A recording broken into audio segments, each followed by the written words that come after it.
मचना हो ना तो छोटी बात में भी मच जाता है। राज की बातें बड़ी ही हो ऐसा ज़रूरी नहीं है, छोटी छोटी बातें ही राज होती है। दीदी जानबूझकर तो कोई किसी को कोई राज नहीं बताता, लेकिन दीदी आप ये बात बार बार क्यों पूछ रही हैं? गीता टेंशन मत लो, मैं ऐसे ही पूछ रही थी। कहते हैं कि ईमानदारी से सिर्फ घर की दाल रोटी ही मिल सकती है, बाहर की बिरयानी नहीं। मिस्टर प्रताप, आप राजनीति के पक्के खिलाड़ी। आप अच्छी तरह से जानते हैं कि आजकल के जमाने में बिरयानी कौन नहीं खाना चाहता। एक बात बताइए मुझे, इस झमेले से छुटकारा कैसे मिलेगा मुझे? देखिए मिस्टर प्रताप, आपको ज्यादा कुछ नहीं करना, बस एक छोटी सी कीमत चुकानी पड़ेगी। ज्यादा नहीं है, सिर्फ 5 लाख रुपए। 5 लाख? ये बहुत ज्यादा है। अरे आपकी आजादी और आपके परिवार की इज्जत के आगे तो 5 लाख रुपए कुछ भी नहीं है। फिर आप तो राजनीति के पुराने खिलाड़ी हैं। 5 लाख रुपए तो आपके लिए 10-20 रुपए के जैसे हैं। सही कहा आपने, लेकिन इस झमेले से छुटकारा मिल जाएगा ना मुझे? आप बेफिक्र रहिए, दया शंकर पांडे ने कह दिया तो आपका काम हो जाएगा बस। चलिए ठीक, तो डील डन 5 लाख में। मैं अभी आया, यूं गया यूं आया।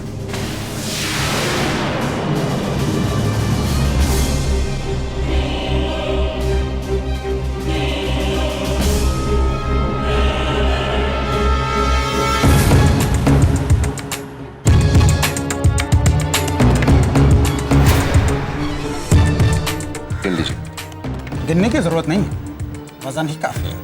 अच्छा, वैसे डरने की बात तो नहीं है? अरे आप बेफिक्र रहिए, आपको और प्रधान जी को बचाना हमारी जिम्मेदारी है। जांच रिपोर्ट को नेगेटिव से पॉजिटिव करना हमारा काम है। अच्छा, एक बात और कहनी थी आपसे जी, कि जब कभी भी दोबारा आपको या आपके रिश्तेदारों को या आपके परिवार को हमारी जरूरत पड़े तो बताइएगा जरूर। और सिर्फ इसी शहर में नहीं बल्कि पूरे प्रदेश में। हमारा भूगोल बहुत बड़ा है। प्रदेश के घाट घाट का पानी पिया हमने, हैं? क्या है ना, आप जैसे लोग ही डूबती नैया पार लगाते हैं। अभी तो आपकी जरूरत आती रहेगी मुझे।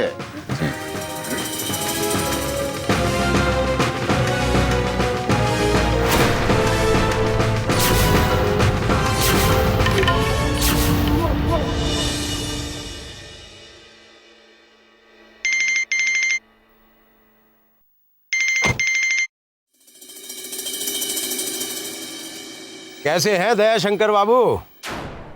जी मैं अच्छा हूँ, आप कैसे हैं? खैरियत है। खैर ये बताइए, मैंने आपको जो काम दिया था वो हो गया? अरे उसी के लिए तो आपको फोन किया था। आपका काम हो गया है, आपको बहुत बहुत मुबारक हो। बहुत बहुत शुक्रिया दया शंकर बाबू। अरे शुक्रिया किस बात का, आपका ख्याल रखना तो हमारा फर्ज था। दया शंकर बाबू, अब मैं आपके इस फर्ज का कर्ज कैसे चुकाऊं? क्यों शर्मिंदा कर रहे हैं साहब, आपका काम तो हमें करना ही था। आपको नहीं पता दया शंकर बाबू, आपने मेरा कितना बड़ा काम कर दिया। अरे बड़ा 30 मार खा बना फिरता था ये प्रताप ठाकुर। हाँ। अब मैं इसे बताऊंगा कि इसकी असली औकात है क्या। दया शंकर बाबू, लोगों की जिंदगियों से खेला है ये। देखना, ऐसा दांव चलूंगा कि चारों खाने चित हो जाएगा। जिल्लत भरी जिंदगी क्या चीज होती है, अब उसे पता चलेगा। जरूर ऐसा ही कीजिएगा उसके साथ। प्रताप जैसे लोगों के साथ में ऐसा ही सलूक होना चाहिए। मजे की बात तो ये है कि पैसे देकर वो ये सोच रहा होगा कि उसने मुझे अपने जाल में फंसा लिया है, लेकिन जब उसका सामना सच्चाई से होगा तो उसके होश फाख्ता हो जाएंगे। उसे लगेगा कि उसने अपनी जिंदगी की सबसे बड़ी भूल की है। आपसे क्या छिपाना, सच्चाई बता ही देता हूँ। मतलब? देखिए, घोटाला तो हुआ है, देखो आपको यहाँ नहीं आना पड़ता। सही कह रहा हूँ ना मैं? प्रताप साहब, मुझे एक गिलास पानी मिल सकता है? हाँ, 2 मिनट। गीता, गीता, अब रुकी, मैं लेकर आया। जरा रिकॉर्डर ऑन कर लेता हूँ।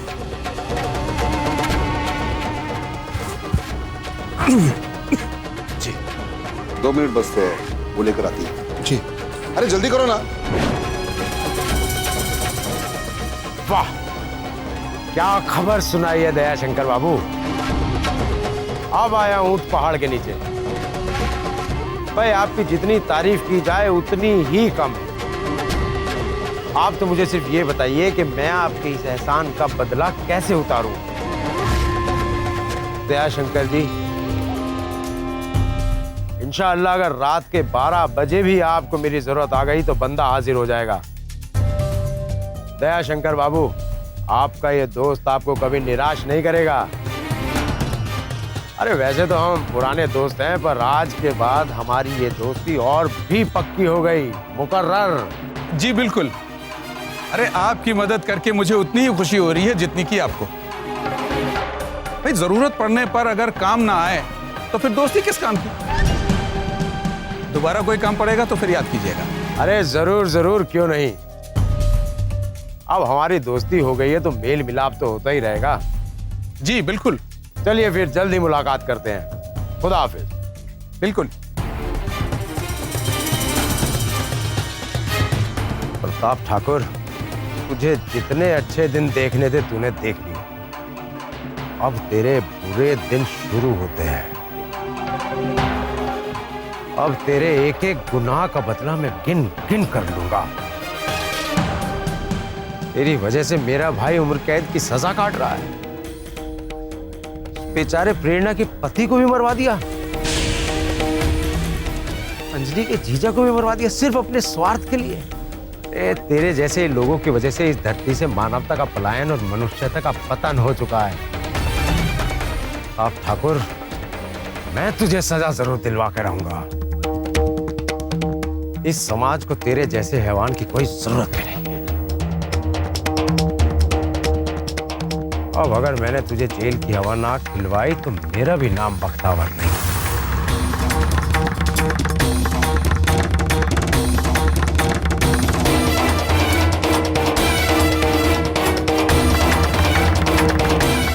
इसे कहते हैं फुल प्रूफ प्लान।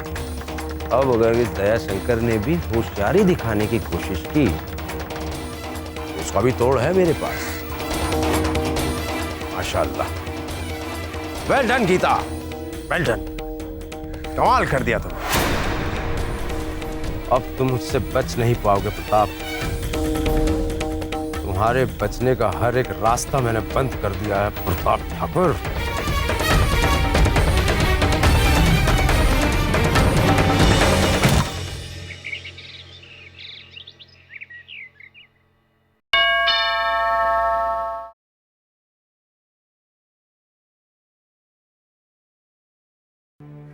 ये लेटर किसका है?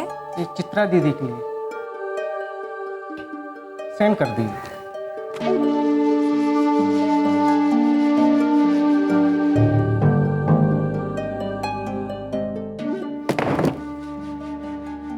चित्रा दीदी, चित्रा दीदी। दीदी आपका लेटर। मेरा लेटर? आजकल व्हाट्सएप के जमाने में कौन लेटर भेजता है? बड़ी अजीब सी बात है।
क्या हो चित्रा? क्या बात है? इतना परेशान क्यों? क्या पढ़ रहे हो?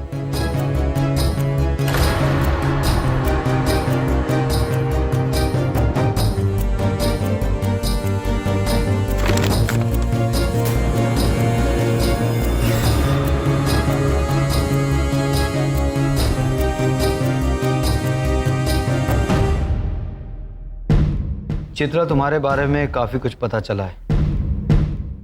लोग कहते हैं कि तुम मनहूस हो, जहां जाती हो वहां मनहूसियत फैलाती हो। तुम्हारे नापाक कदम शकुंतला देवी के घर में पड़े, तब से इस घर का बुरा ही बुरा हो रहा है। बेशर्मी की हद हो चुकी है। चित्रा, तुम में थोड़ी सी भी गैरत बची हो तो इस घर को आज ही छोड़ देना चाहिए।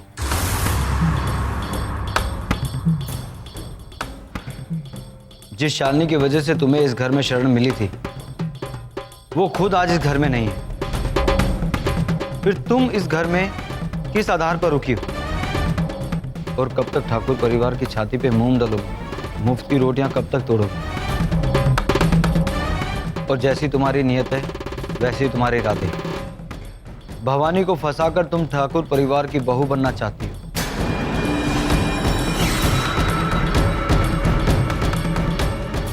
इतनी लालची हो गई हो कि अच्छे बुरे का अंतर भूल गई हो। अपनी औकात से ज्यादा उड़ने की मत सोचो।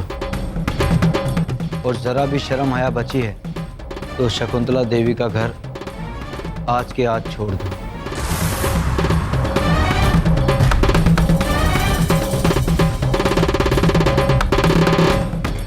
गीता, ये लेटर किसने दिया तुमको? भैया वो पोस्टमैन आया था, वही देकर गया है थोड़ी देर पहले। ठीक है, तुम जाओ।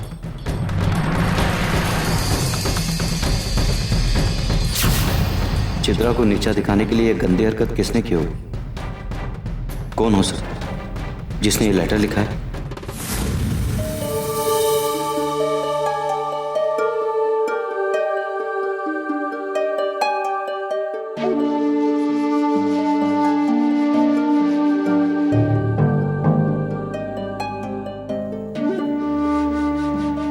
चित्रा, चित्रा क्या हुआ? तुम रो क्यों रही हो? क्या बात है, बताओ। तुम्हें कुछ कहा क्या किसी ने? बताओ, हम अभी खबर लेते हैं उसकी। नहीं दादी, किसी ने कुछ नहीं कहा। बस आज घर वालों की याद आ रही थी तो आंखों में से आंसू निकल आए। अगर आज वो लोग जिंदा होते तो मुझे ऐसे दिन देखने नहीं पड़ते। ये दिन नहीं देखना पड़ता का मतलब क्या है चित्रा? अगर आज मेरा परिवार उस हादसे का शिकार न बना होता तो मुझे किसी का एहसान लेने की जरूरत नहीं पड़ती। आज अपने आप को बहुत अकेला महसूस कर रही हूँ दादी। चित्रा, तुम अपने आप को अकेला क्यों महसूस कर रही हो? हम लोग सब हैं ना यहाँ। क्या हम लोग तुम्हारे घर वालों जैसे नहीं हैं? इसका मतलब है तुम हमें अपना नहीं मानती हो। नहीं दादी, मेरे कहने का मतलब ऐसा नहीं था। चित्रा, मैं जानती हूँ हर एक इंसान के लिए अपने परिवार की एक अहमियत होती है। माता पिता बरगद के पेड़ के समान होते हैं, जिंदगी भर अपने बच्चों को छांव देते हैं, सुखों की न्यौछावर करते हैं उन पर, और दुख उनसे दूर रखते हैं। उनकी कमी को कोई पूरा नहीं कर सकता। चित्रा, चित्रा, तुम्हारे सामने तुम्हारी पूरी जिंदगी पड़ी है। तुम अतीत से निकलकर आगे बढ़ो। काफी दिन हो गए ना तुम्हें इस घर में रहते हुए। अब तक तो तुम्हें घर वालों से घुल मिल जाना चाहिए था। हमारी वजह से तुम्हें कोई तकलीफ हुई क्या? नहीं दादी। तुम्हें किसी पे शक है? वो घर वाला है या बाहर वाला कोई है? अब आप ही बताओ, कोई बाहर वाला ऐसा क्यों करेगा? ये किसी घर वाले ने ही किया। इन दोनों पे शक है तुमको? मैं कैसे कह सकती हूँ कि उन दोनों में से किसी ने ये लेटर लिखा है? चित्रा, तुम चिंता मत करो, मैं ये पता लगा कर रहूंगा कि ये लेटर किसने लिखा है, और जिसने भी लिखा होगा उसकी खैर नहीं।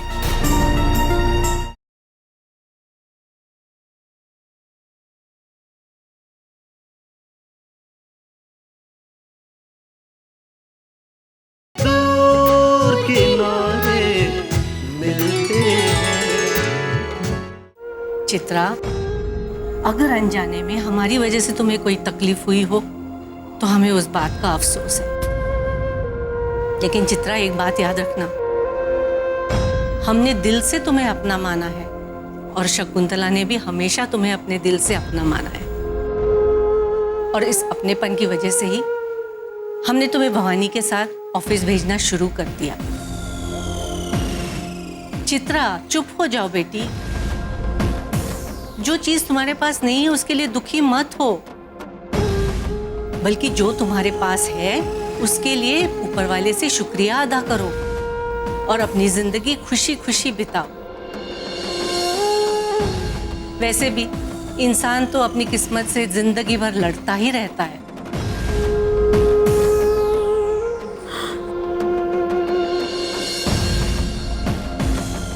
अरे भवानी, रहता कहाँ है तू? तेरी दोस्त कब से रो रही है। तुम्हें उसकी कुछ चिंता है कि नहीं? दादी, मुझे पता है चित्रा क्यों रो रही है। मैं इसके रोने की वजह आपको नहीं बता सकता, क्योंकि लेटर के बारे में आपको बताऊंगा तो आपको दुख होगा।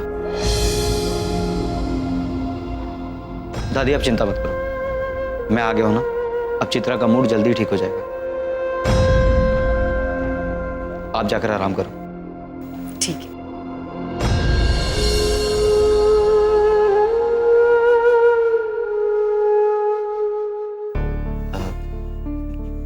चित्रा, किसने की होगी ये गंदी हरकत? वही जो मुझे बहुत अच्छे से जानता है, जिसे मेरे यहाँ रहने से दिक्कत है, उसी ने ये लेटर लिखा है। तुम्हें किसी पर शक है? वो घर वाला है या बाहर वाला कोई है? अब आप ही बताओ, कोई बाहर वाला ऐसा क्यों करेगा? ये किसी घर वाले ने ही किया। दीपिका, काजल भाभी, इन दोनों पे शक है तुमको? अब मैं कैसे कह सकती हूँ कि उन दोनों में से किसी ने ये लेटर लिखा है और मुझे नीचा दिखाने की कोशिश की। चित्रा, तुम चिंता मत करो, मैं ये पता लगा कर रहूंगा कि ये लेटर किसने लिखा है, और जिसने भी लिखा होगा उसकी खैर नहीं।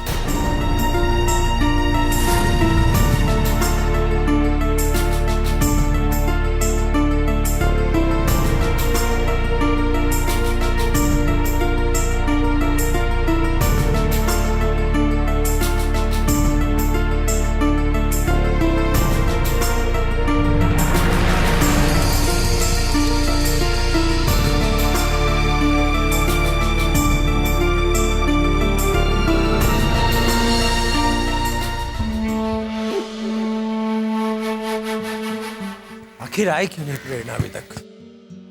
कहाँ रह गई?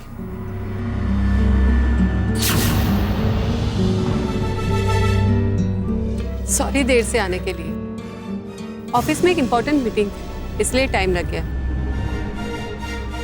बताओ, क्यों बुलाया? कोई खास बात? बात सिर्फ खास ही नहीं है प्रेरणा, इतनी खास है कि तुम सुनोगी तो खुशी के मारे झूम उठोगी। अच्छा, तो फिर जल्दी बताओ। ठाकुर को हमने ऐसा अपने पंजे में फंसा लिया है, इसने जो ब्लॉक लेवल पर वो घपले किए थे ना, उससे बचने के लिए ये विजिलेंस ऑफिसर को रिश्वत दे रहा था, तो वो मैंने रिकॉर्ड करवा लिया है। और विजिलेंस ऑफिसर को रिश्वत देते हुए कि फोटो भी मेरे पास है। अब इसे सलाखों के पीछे जाने से कोई नहीं रोक सकता। और देखना, इन सबूतों के दम पर हम जब चाहे इस प्रताप ठाकुर की गर्दन बरोड़ सकते हैं। बहुत खूब बख्तावर, बहुत खूब। इसे कहते हैं नहले पे दहन। प्रताप सोच रहा होगा कि पैसे देकर उसका जांच से पीछा छूट गया, लेकिन तुमने जो जाल बुना है, उसके बाद तो प्रताप को जेल की सलाखों के पीछे जाने से कोई नहीं बचा पाएगा। और हम सब भी तो यही चाहते थे कि प्रताप को उसके गुनाहों की सजा मिले। मेरे, तुम्हारे, चित्रा के साथ उसने जो कुछ भी किया, उसका खामियाजा तो उसको भुगतना ही पड़ेगा। बिल्कुल ठीक कह रही है प्रेरणा। प्रताप को अपने गुनाहों की कीमत चुकानी ही पड़ेगी, वो भी सूद के समेत। बख्तावर, बिजनेस में लगातार ठाकुर परिवार को नुकसान हो रहा है और प्रताप की गर्दन भी हमारे हाथ में। हमने जैसा जैसा सोचा था वैसा वैसा ये हो रहा है। अब वो दिन दूर नहीं जब हमारा मकसद पूरा हो जाएगा। अब हम अपनी लड़ाई के आखिरी दौर में चल रहे हैं प्रेरणा। दुश्मन को तो हमने पहले ही अंदर से खोखला कर दिया है। अब सिर्फ एक बार और जीत हमारी ही है।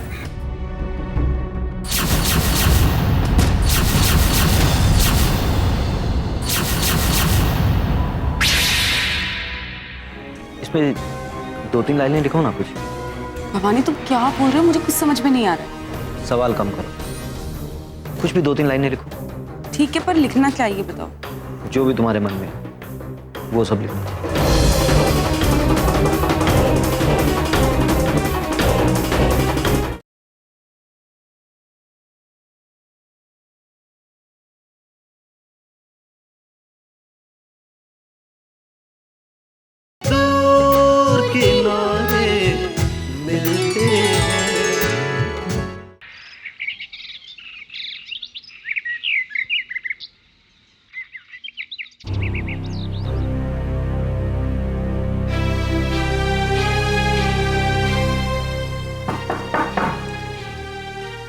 कौन है?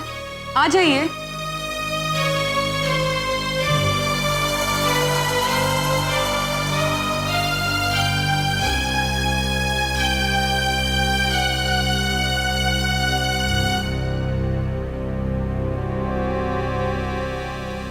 भवानी तुम बैठो ना।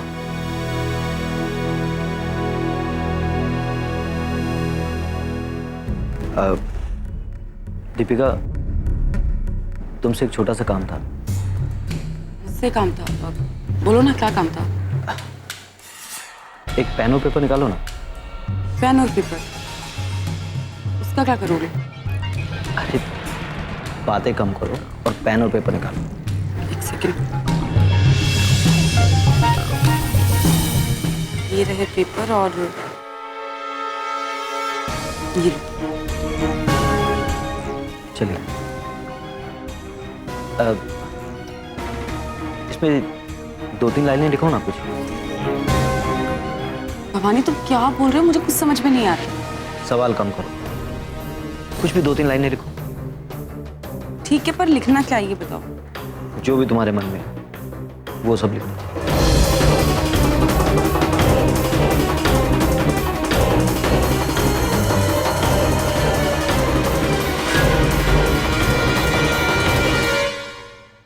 मुझे तो लगता है कि ये इन दोनों की ही मिली भगत है। किसी भी नतीजे पे पहुंचने से पहले हमें प्रताप भाई साहब के हैंडराइटिंग का एक लेटर चाहिए होगा। उसके बाद ही पता चलेगा कि वो गुनहगार हैं या नहीं। लेकिन प्रताप भाई साहब की हैंडराइटिंग का मैं नमूना कैसे लूं?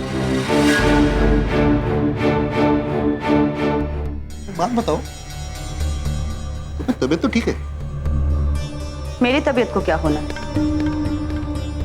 अरे जो मैंने गुड न्यूज दी है उसकी तो खुशी कहीं तुम्हारे चेहरे पे नजर नहीं आ रही, ऐसा क्यों? खुशी तो तब होगी जब आप एक और केस रफा दफा करेंगे। एक और केस?